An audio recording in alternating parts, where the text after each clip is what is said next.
Well, good afternoon, folks. I wanted to show you my latest acquisition in terms of historical autographs. And this one is a man who, like the others previous that I mentioned in this series, lived a pretty remarkable life. Mr. Lorenzo Danford.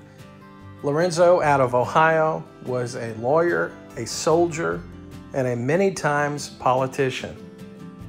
Lorenzo Danford was born in Washington Township in Belmont County, Ohio, in 1829. He attended the common schools and a college at Waynesburg, Pennsylvania. He attended Waynesburg University. And it's still going strong today as a private institution, some 171 years after its founding.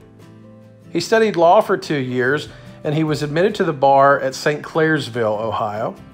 And in September of 1854, he started practicing there.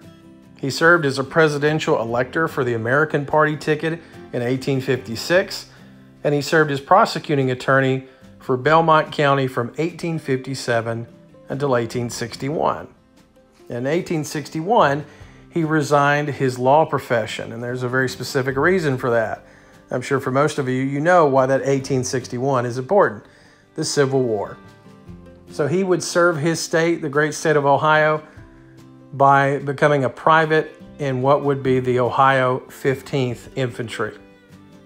For gallantry, he would be promoted some 4 times, rising to the rank of captain, and he was honorably discharged in August of 1864.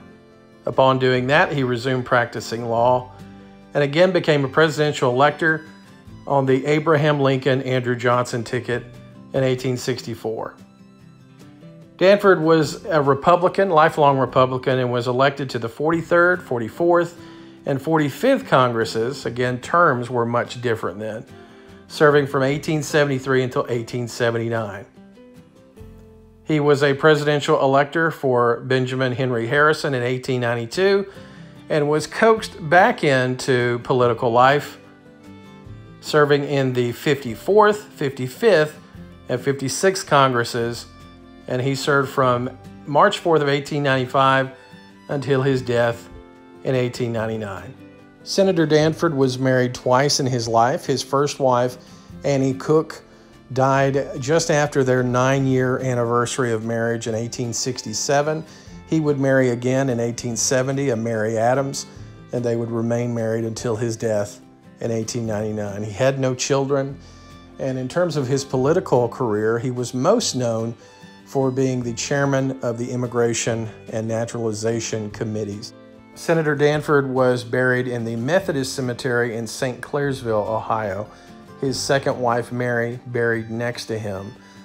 And he has actually 2 markers. The first one is this larger marker that you see, denoting him being a statesman and a soldier. And the smaller one actually denotes specifically his military service as being in the 15th Ohio. This was a man who truly gave his all to his state. Served the community as a lawyer, served the state as a soldier, served the country as a politician. So it's been my pleasure to introduce you to another important person in our country's history, Lorenzo Danford, Senator from Ohio.